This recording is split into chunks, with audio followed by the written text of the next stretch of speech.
नमस्कार दोस्तों, आप देख रहे हैं देश का विश्वसनीय न्यूज चैनल न्यूज 360 डिग्री।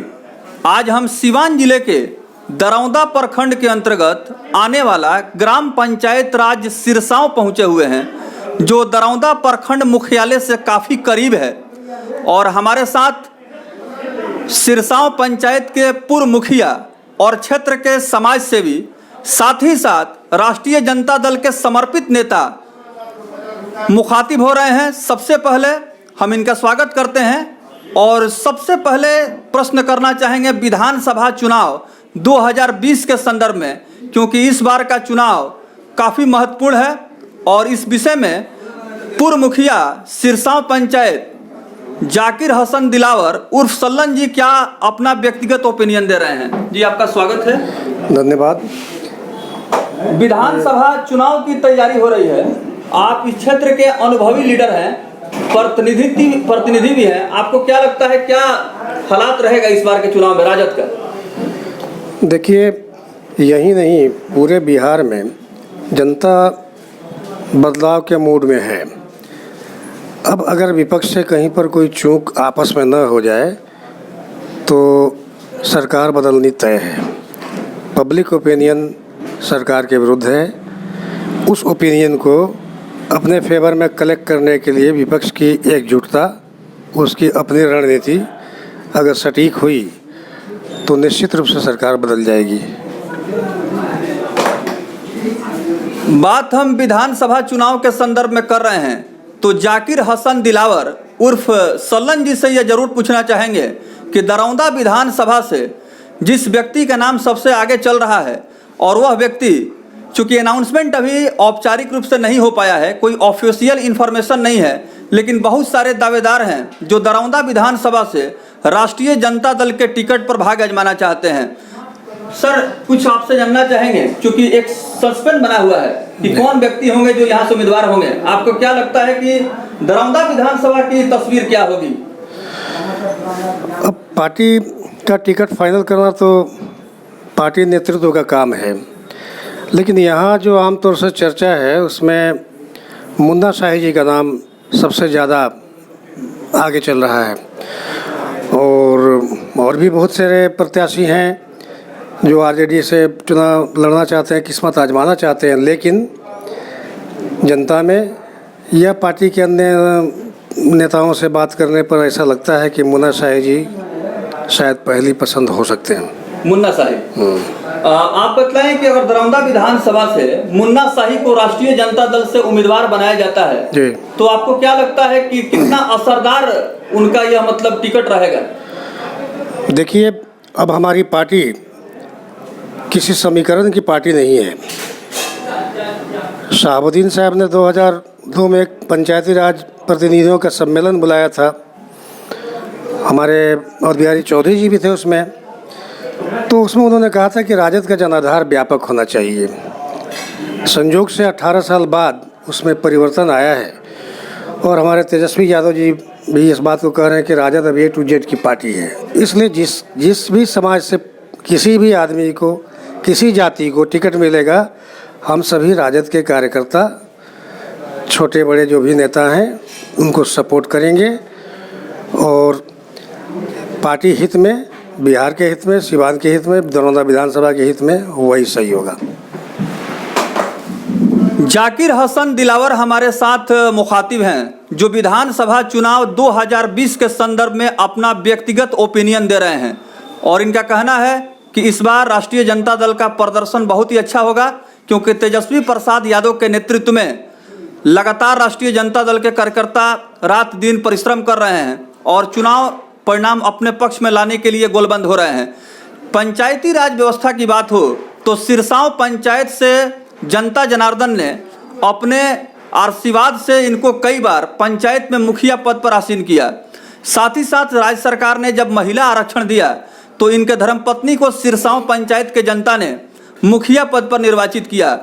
और सरकार के द्वारा, केंद्र सरकार के द्वारा पूरे बिहार प्रदेश में त्रिस्तरीय पंचायती राज व्यवस्था में असाधारण उत्कृष्ट प्रदर्शन करने वाले प्रतिनिधियों को विशेष पुरस्कार से सम्मानित किया गया। उसमें सिरसांव पंचायत का भी नाम शामिल था। और आइए जानते हैं कि जाकिर हसन दिलावर उर्फ सल्लन जी सिरसाव पंचायत के विकास के संदर्भ में और जो पुरस्कार प्राप्त हुआ था उसके विषय में क्या विस्तृत जानकारी दे रहे हैं? किस तरह का सर पुरस्कार था और कैसे सम्मानित किया गया? देखिए, वो पुरस्कार नहीं था, एक कार्यक्रम था नेशनल लेवल पर, पंचायती राज दिवस, उसके उद्घाटनकर्ता थे उस प्रोग्राम के नरेंद्र मोदी जी।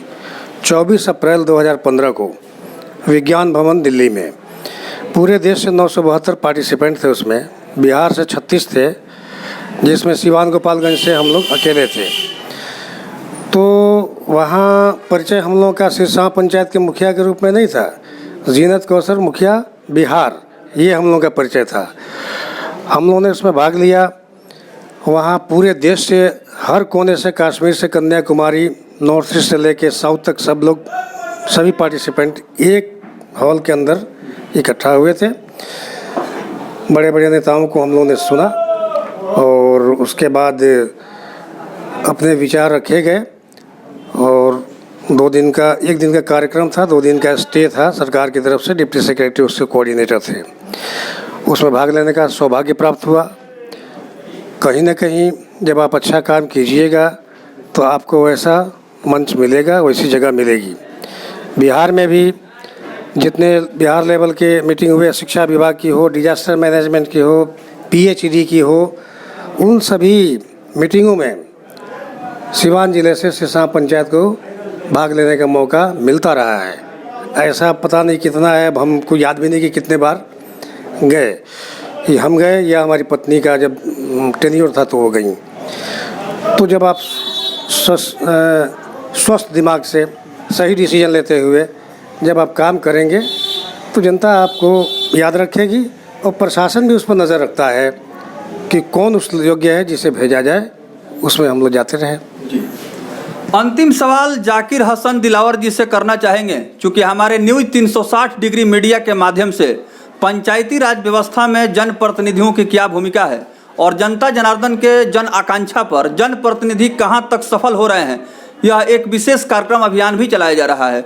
वर्तमान व्यवस्था को देखते हुए यहाँ के प्रतिनिधि से लोगों में काफ़ी नाराजगी है, जो हमें मीडिया अपडेट मिला है, सूचना मिला, क्या कहना चाहेंगे? देखिए, प्रतिनिधि से नाराजगी जनता की स्वाभाविक रूप से हो जाया करती है, ये अलग बात है। लेकिन जब आपका काम और आपकी सोच सही होगी तो शायद आपका वोटर न हो, लेकिन वो ज़रूर कहेगा कि मैं उनका वोटर नहीं हूँ, लेकिन वो आदमी अच्छे हैं और उनका डिसीजन सही है। अब पंचायती राज में भूमिका तो बहुत बड़ी है कि सरकार की जितनी कल्याणकारी योजनाएं हैं उन लोगों को, उनको सही लोगों तक पहुंचाना, जिसे कहते हैं आमतौर से अंतिम व्यक्ति तक पहुंचाना, उसमें पहुंचाने की भूमिका पंचायती राज व्यवस्था की ही है, चाहे डायरेक्ट है या इनडायरेक्ट है। लेकिन अब देखा जा गया है कि यह हो गया है व्यवसाय।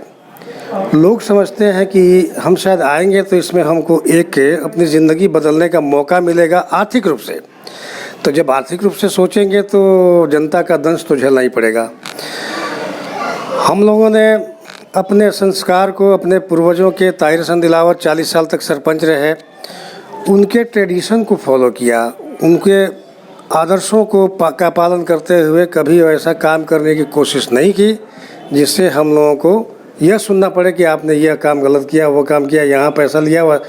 ऐसा मैं तो चुनाव में वोट मांगने जाता हूँ, कहता हूँ कि आपको पसंद नहीं हो तो हमको वोट न दीजिए, लेकिन हमने कहीं पैसा किसी से डिमांड किया हो, अगर आप में से कोई कहेगा मैं आज ही रिजाइन कर दूंगा, मैं आज ही नॉमिनेशन वापस, खुली चुनौती के साथ, इसलिए कि मैंने वैसा कोई काम नहीं किया तो मुझे डरने की कोई ज़रूरत नहीं है। जनता का फैसला है, वो चाहे जिसे जिताए, उस पर भी मेरा कोई एक अधिकार नहीं है, तो मुझे दुखी भी नहीं होना चाहिए। आज जनता ने किसी और के बारे में फैसला सुनाया है, मैं खुश हूँ, मुझे कोई उसकी न उनसे ईर्ष्या है, न कोई आने वाले लोगों से कोई कंपटीशन है।